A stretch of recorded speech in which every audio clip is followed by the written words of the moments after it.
Boa tarde. Você vai assistir agora a gravação do comentário de rádio, que saiu já em mais de 200 emissoras na manhã de hoje, terça-feira, último dia de setembro, 30 de setembro. E lembre-se de se inscrever se ainda não fez isso. As inscrições estão subindo aí rápido, né? E ao final não esqueça de deixar o gostei ou não gostei. Então, vamos ao comentário.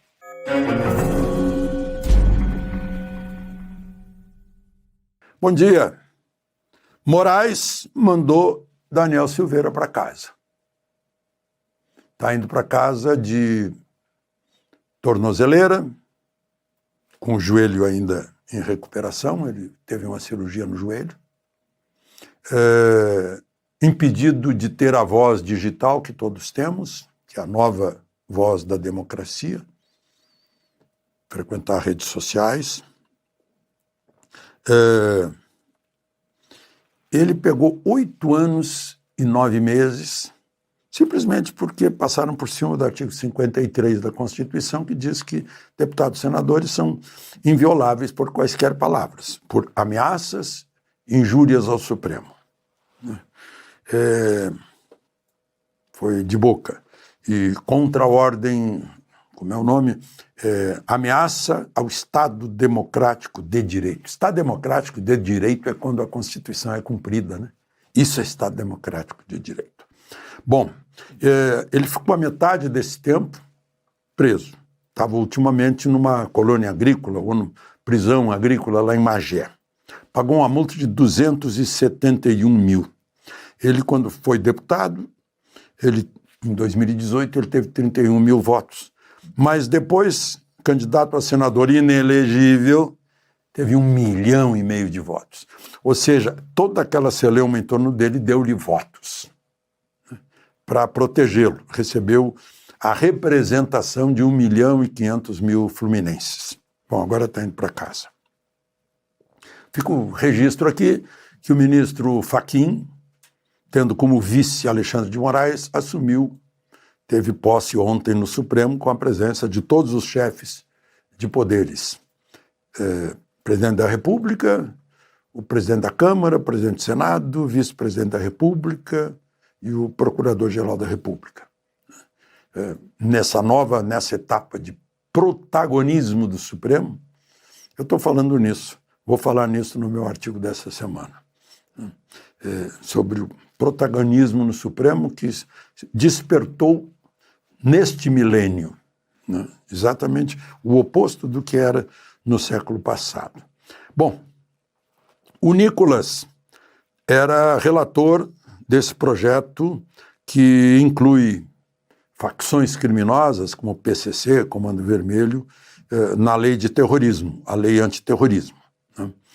O autor do projeto é o deputado Danilo Forte, parece que o Alexandre Ramagem também tem uma participação nessa redação. O Nicolas está abrindo mão para a relatoria de Guilherme Derrite, que é o secretário de Segurança de São Paulo, que está em licença na Câmara. Ele deve pedir demissão lá temporariamente para fazer esse relatório, eu imagino, né? Esse já está com urgência desde maio. A Câmara dos Deputados decidiu pôr em urgência. Isso é fundamental, inclusive, para um olhar para o Brasil por parte do presidente Trump para combater o narcotráfico. E por falar nisso, né, vejam só, o presidente Lula fez um discurso ontem num congresso de mulheres. O congresso se chama Mais Democracia, Mais Igualdade e Mais Conquistas para Todas. Opa! Aí eu fiz uma conta, né? A esquerda está com 26 anos de poder, desde que assumiu Fernando Henrique, que se confessou um sociólogo marxista. 26 anos de poder, mas as mulheres não estão satisfeitas com o que a esquerda fez nesse tempo todo. E aí Lula fez um discurso dizendo que o autoritarismo teme as mulheres. Aí eu fico pensando, bom, o autoritarismo, então são homens que têm medo de mulheres? Que autoritarismo é esse, né? Fica esquisito. A propósito, vejam só, eu vi na Gazeta do Povo, diz assim, que um assaltante de farmácia foi preso, ele estava com 86 registros de furto, porte ilegal de arma, lesão corporal, ameaça. É um homem de 20 anos. E o juiz que negou a prisão preventiva dele, com toda essa ficha, ele foi preso assaltando uma farmácia, disse que não se podia prever que ele vai continuar assaltando, porque o direito não tem futurologia. Tem sim, se olhar as decisões do Supremo, tem, né? A pessoa é presa para evitar que faça alguma coisa lá no futuro.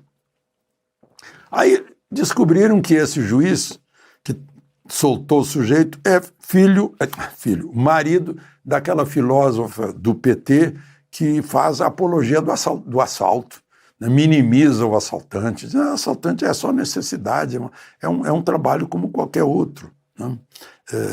Márcia Tiburi, né?